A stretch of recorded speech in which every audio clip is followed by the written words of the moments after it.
Polda Metro Jaya menyatakan tidak tebang pilih dalam mengusut kasus tudingan ijazah palsu mantan Presiden Jokowi. Dalam perkara tersebut, penyidik telah menghentikan proses penyidikan dan menerbitkan SP3 terhadap dua tersangka, yakni Egy Sujana dan Damai Hari Lubis. Ini disampaikan oleh Kabid Humas Polda Metro Jaya, Kombes Pol Budi Hermanto, yang sekaligus membantah sebagian pihak yang menyebut tebang pilih. Budi meminta semua pihak untuk memahami proses restoratif justice yang ditempuh Egy dan Damai Lubis. Budi memastikan penanganan kasus tidak sekedar melakukan penegakan hukum, namun juga menjaga keteraturan sosial, berkeadilan, dan mematuhi ruang manusia. Polda juga memberi ruang kepada publik untuk terus memonitor perkembangan perkara agar tidak bias isu atau asumsi dari pihak tertentu. Adanya restoratif justice terkait dengan tersangka ES dan tersangka DHL. Nah, ini atas kesepakatan kedua prinsipal di mana pihak dua tersangka tersebut mengajukan permohonan keadilan restoratif justice. Nah, keadilan restoratif ini diajukan kepada pelapor. Ini merupakan suatu pendekatan. Polisi menghentikan penyidikan terhadap dua tersangka kasus dugaan ijazah palsu Jokowi, Egy Sujana dan Damai Hari Lubis, berdasarkan mekanisme restoratif justice. Artinya, status keduanya bukan lagi tersangka dan sudah tidak dicegah ke luar negeri. Lalu benarkah ada yang janggal dalam proses restoratif justice dan penerbitan SP3 terhadap Egy Sujana dan Damai Hari Lubis seperti yang dituduhkan oleh Roy Suryo CS? Kita langsung membahasnya bersama kuasa hukum Roy Suryo CS, Ahmad Kozinuddin. Mas Kozin, selamat malam. Ya, selamat malam. Serta penasihat ahli Kapolri Arianto Sutadi. Pak Arianto, apa kabar? Baik, terima kasih. Selamat malam, Pak Iqbal. Baik, Mas Kozin. Bukankah lazim ya dilakukan demi menghindari pidana ketika tersangka mengajukan restoratif justice lalu berbuah SP3 kasus? Lalu mengapa kubu Anda, Roy Suryo dan teman-teman menyebutnya janggal dan mempertimbangkan untuk menggugat, Mas Kozin? Ya, bismillahirrahmanirrahim. Jadi lazim dan biasa apabila mekanisme untuk mengeluarkan SP3 berdasarkan restoratif justice itu memenuhi prosedur, baik secara prosedur formil maupun substansi tentang apa yang didamaikan dalam konteks terjadinya restoratif justice. Namun problemnya ini kan tidak terjadi pada kasus restoratif justice Egy Sujana dan Damai Hari Lubis. Pertama, secara formil ini tidak lazim karena tidak hadir di depan penyidik untuk melakukan perdamaian di mana penyidik menjadi mediatornya.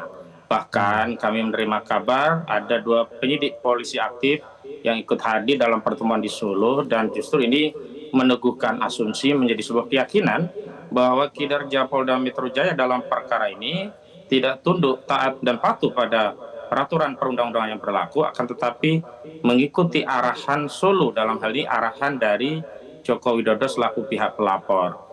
Lagi pula kalau kita bicara restoratif justice itu jelas diatur, ada dua syarat utama setidaknya adalah syarat objektif dan juga syarat subjektif. Syarat objektif diatur di pasal 5, diantaranya adalah di KUHP yang baru itu minimal, KUHP yang baru maksud saya, itu adalah ancaman pidananya di bawah 5 tahun. Tapi kita tahu di dalam konteks Egy Sujana dan Damai Hari Lubis itu ada dua pasal yang ancamannya di atas 5 tahun, yakni pasal 28 ayat 2 Undang-Undang ITE ini 6 tahun dan 160 KUHP ini ancamannya juga di atas 5 tahun. Artinya secara objektif ini tidak bisa untuk dijadikan restoratif justice. Kendati kalau dasarnya di pasal 310 dan 311 KUHP kan ancamannya di bawah 5 tahun, secara objektif ini bisa kita penuhi begitu. Yang kedua, kalau kita bicara di pasal 99 berkaitan dengan syarat subjektif itu adalah kesepakatan perdamaian antara pihak. Padahal kita ketahui Egy Sujana mengaku tidak pernah meminta maaf. Saudara Joko Widodo juga tidak pernah mempersoalkan masalah ada atau tidaknya permintaan maaf. Hanya melihat ada indikasi itikat kedatangan itu sebagai bagian dari tafsiran adanya permintaan maaf. Tapi kan tidak demikian, harus ada proses yang jelas. Lagi pula kedamaian itu kan harus melalui penetapan pengadilan sehingga polisi dalam hal ini memberikan keputusan itu berdasarkan dasar-dasarnya secara formil diakui sebagaimana diatur. Lagi pula kalau kita bicara tentang kasus yang sudah disidik oleh polisi sejak LP itu bergulir di 30 April 2025 yang lalu, semestinya kasus ini tidak bisa penyidikannya digunakan dengan KUHP yang baru, masih berlaku KUHP yang lama, yakni Undang-Undang Nomor 8 Tahun 81, karena di ketentuan peralihan khususnya pasal 361 huruf A itu tegas dinyatakan bagi penyidikan yang telah dilakukan sebelum Oke, Mas Goza. berlakunya KUHP yang baru, yakni Undang-Undang Nomor 20 2005 yang efektif berlaku sejak 2 Januari 2026, itu penyidikannya tunduk pada KUHP yang lama, yakni Undang-Undang Nomor 8 tahun 81. Artinya ada pemaksaan proses prosedur, bahkan substansi soal restoratif justice ini alih-alih mengikuti proses prosedur hukum atau setidaknya mengikuti KUHP yang lama, ataupun kalau mengikuti KUHP Mas yang Goza. baru memenuhi syarat objektif dan syarat subjektif, tapi ini semuanya dikesampingkan hanya dengan dalih telah ada pertemuan dengan saudara Joko Widodo, kemudian penyidik mengeluarkan restoratif justice dan menerbitkan Oke, oleh SP3. karena itu, Begitu kira-kira dari Mas kami. Roy Suryo menyebut SP3 ini cacat hukum ya, karena tidak sesuai dengan KUHP dan KUHAP prosesnya yang seharusnya melalui pengadilan. Pak Arianto, ini disebutkan oleh Mas Roy Suryo ya, dan kehadiran penyidik juga dipermasalahkan ke rumah Pak Jokowi di Solo. Atau kalau kata Mas Roy, penerbitan SP3 ini harus disertai mekanisme restoratif justice yang ketat dan syaratnya juga berat, tidak bisa ujuk-ujuk 1 hari selesai katanya. Jadi Anda melihat ini seperti apa, Pak Arianto? Ya, kalau saya melihat gini ya, polisi itu sekarang dengan diberlakukannya KUHP baru, KUHP baru, itu sudah memaknai semangat daripada penegakan hukum kita. Kita ke depan ini sudah tidak lagi mengedepankan tindakan represif, kemudian fokusnya kepada penegakan hukum, tetapi justru fokusnya adalah kepada pembinaan dan pencegahan terjadinya gangguan kamtipmas. Nah, ini kasus ini kan sudah cukup lama ini, berlarut-larut kan gitu ya. Kemudian nggak selesai-selesai. Kalau menurut saya ukuran ini dulu ini mestinya 2 bulan aja selesai, tapi kenyataannya kan tidak.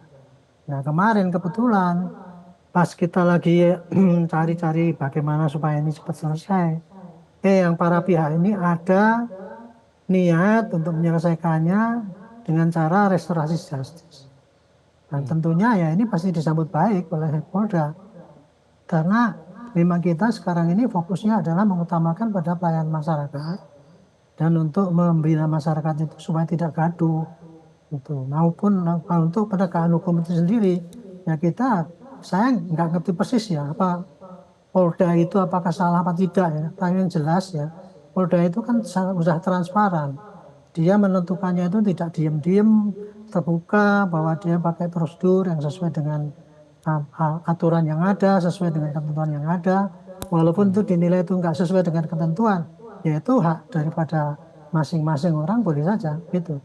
Tapi saya yakin polisi sekarang tidak akan gegabah melakukan tindakan di luar hukum hanya karena menurutin dari satu pihak.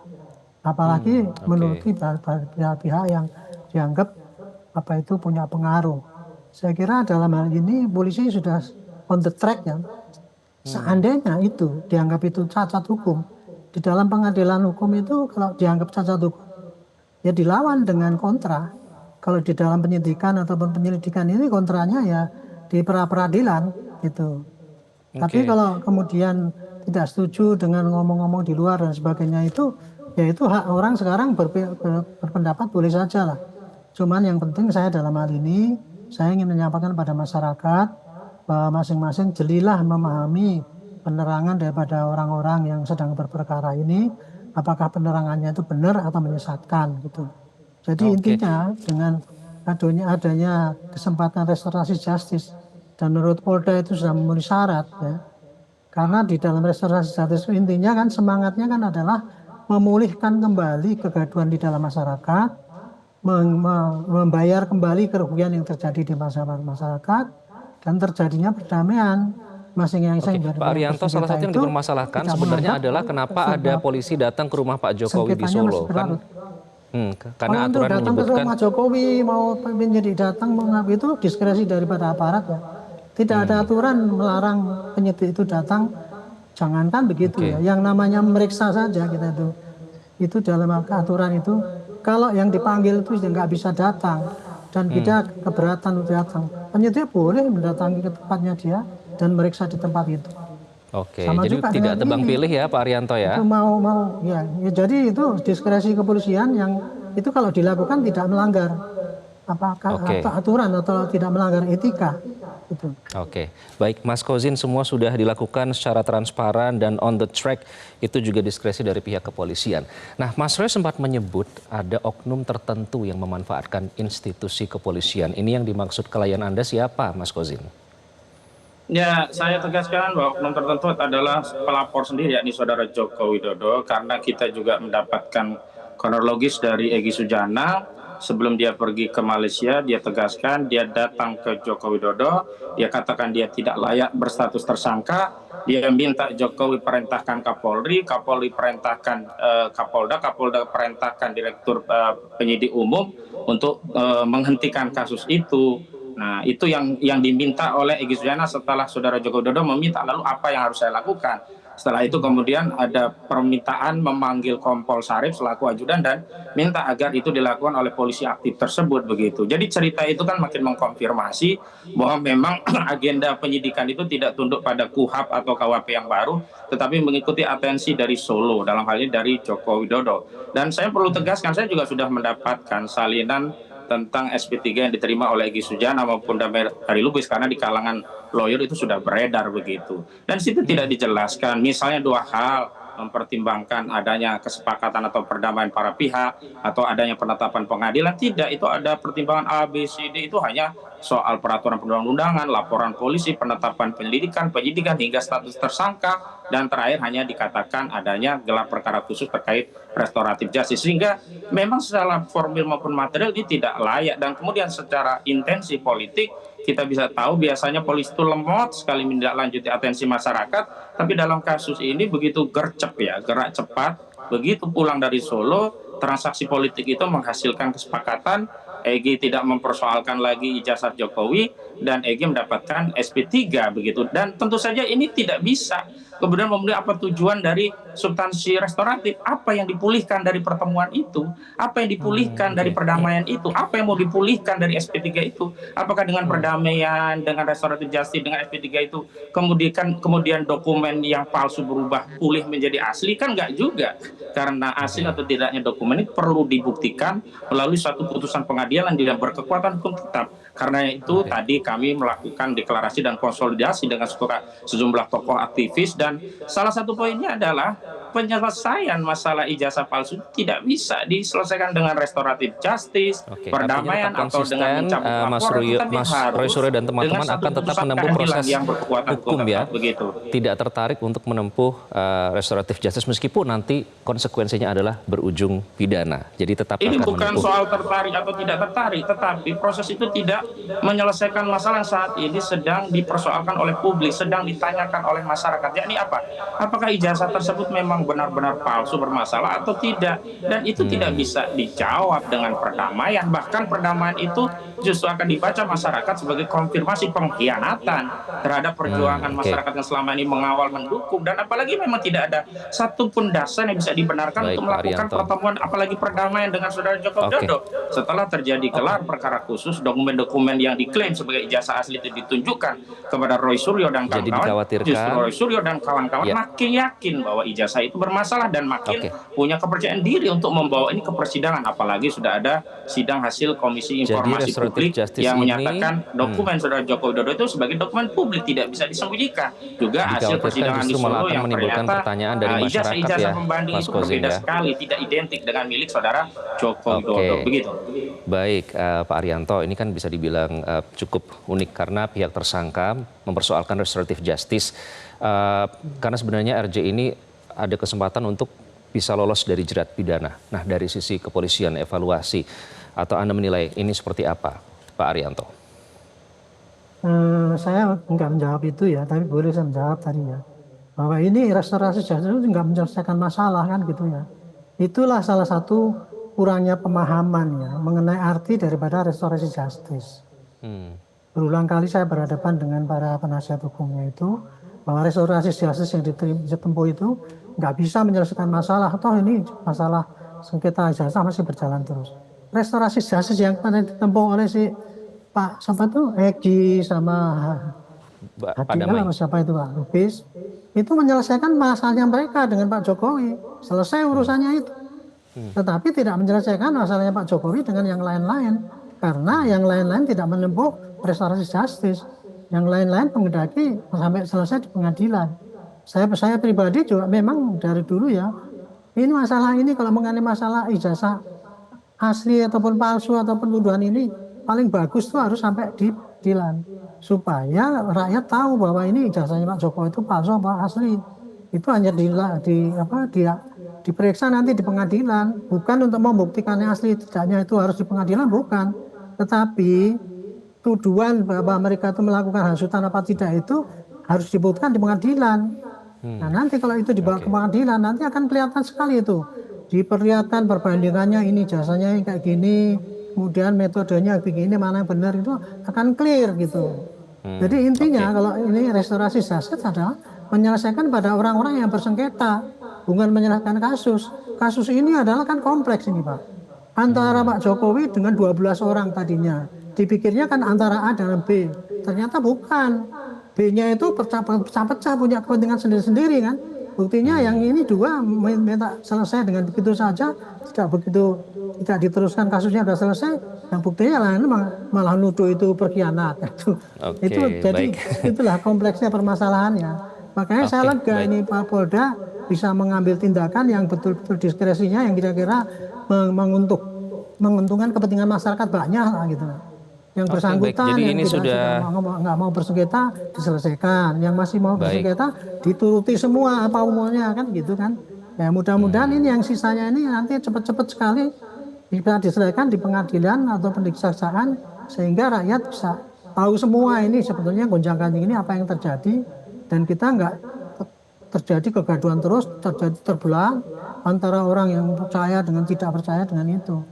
Saya kira itu Pak pendapat saya. Terima kasih. Baik Pak Arianto dan Mas Kozin, apalagi tadi Mas Kozin juga sempat menyebut hasil sidang KIP ini diharapkan juga bisa menjadi petunjuk berikutnya dalam membuktikan ijazah Jokowi yang tentunya nanti harus dilakukan di pengadilan.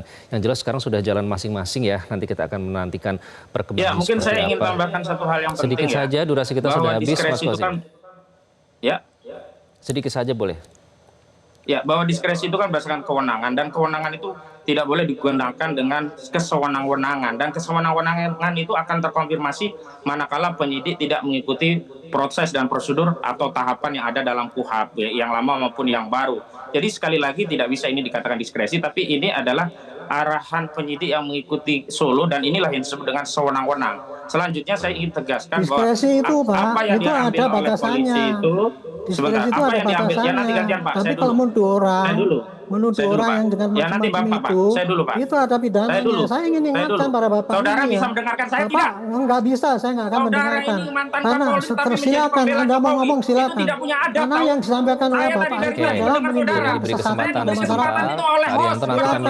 Program ini program host, bukan program Bapak Polri, bukan kesempatan bagi saya untuk menyampaikan pada publik bahwa Anda itu menyampaikan penyesatan pada masyarakat dan memberikan pernyataan-pernyataan yang ngawur dan ini berbahaya bagi masyarakat. Jika pejabat atau mantan pejabat seperti saudara. Baik, Mas Kozin, Pak Arianto sudah kami tangkap poinnya. Semoga nanti ada kelanjutan dari masing-masing sudah berjalan, kita nantikan perkembangannya. Terima kasih Mas Kozin, Pak Arianto sudah bergabung dengan Prime Time News. Jelajahi cara baru mendapatkan informasi. Download Metro TV Extend sekarang.